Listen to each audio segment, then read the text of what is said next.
I want to show you something I think is absolutely imperative for this kind of life-changing encounter. Leviticus chapter 6. I love when the Lord shows me stuff from the Old Testament. I'm going to read 8 through 13, then I'm going to break it down. The Lord spoke unto Moses, saying, Command Aaron and his sons, saying, This is the law of the burnt offering. It's the burnt offering because of the burning upon the altar all night unto the morning. And the fire of the altar shall be burning in it. The priest will put on his linen garment, and his linen breeches shall he put upon his flesh. And he'll take up the ashes which the fire has consumed with the burnt offering on the altar, and he'll put them beside the altar. And he'll put off his garments, and he'll put on other garments, and carry forth the ashes without the camp unto a clean place. And the fire upon the altar shall be burning in it. It shall not be put out. And the priest shall burn wood on it every morning, and lay the burnt offering in order upon it. And he'll burn thereon the fat of the peace offering. The fire will ever be burning upon the altar. It shall never go out. Whew. I want to break this down, and I'm going to talk to you about it for quite a while this morning, because I want you to see a couple of things that are absolutely imperative. Go back to verse 8. The Lord spoke to Moses. This is straight from heaven. Command Aaron and his son, saying, This is the law of the burnt offering. Can I tell you that it wasn't a suggestion, it was the law.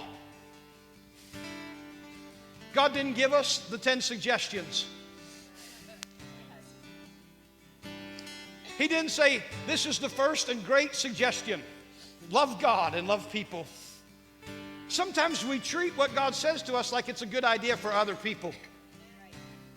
It's not a suggestion. This is the law of the burnt offering. Now, I want you to see what he does with that, because I think what comes from that is pretty strong. Watch what he says. He says, I want you to command Aaron, all right? He says, because of the burnt offering, because of the burning upon the altar all night unto the morning, and the fire of the altar shall be burning in it. I want you to catch that what he just said there was this, that you need to make sure the fire's burning throughout the night. Can I tell you that sometimes you got to make sure the fire's burning in your dark night. Sometimes you got to make sure that your fire's burning in the dark night. And I'm going to talk to you about this, because he said the priest has to tend to this fire. Now, we're going to talk about this, but sometimes it's in the dark night that you've got to tend to your own fire.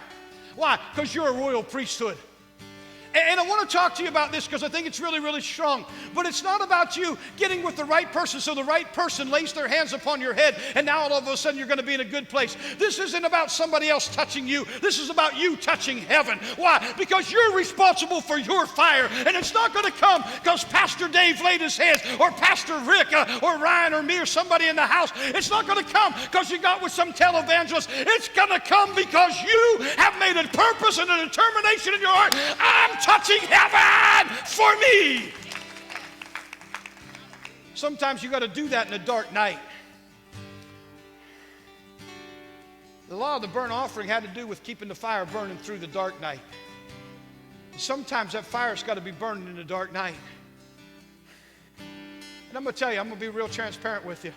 Sometimes, who has a wood burning stove? Sometimes you got to get up at 3 o'clock in the morning to stoke that fire. And sometimes you don't feel like getting up at 3 o'clock in the morning to stoke the fire. But I can tell you something. If you want to keep the house warm,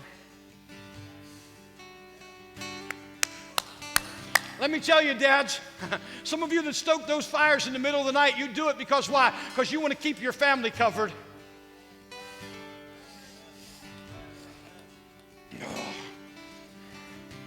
Because you feel the responsibility to keep the fire in the house. Come on. We got to have the responsibility to keep the fire burning. Why? Because the world's dependent on you to have an encounter with heaven. The people around you are dependent upon you to have an encounter with God. And you know what? If dads are absent, then mom, jump into it. There's something about you and I purposing in the middle of the dark night when you don't feel like getting up, when you don't feel like stoking that fire. That's the time the fire needs stoked. And I'm going to tell you, there's something about you and I having a passion burning inside of us that says, you know what? I'm going to throw off the covers. I'm going to throw off the sheets. I'm getting myself up and I'm going to stoke the fire. The fire shall ever be burning upon the altar. It shall never go out. I'm not letting my fire die. Because there are challenges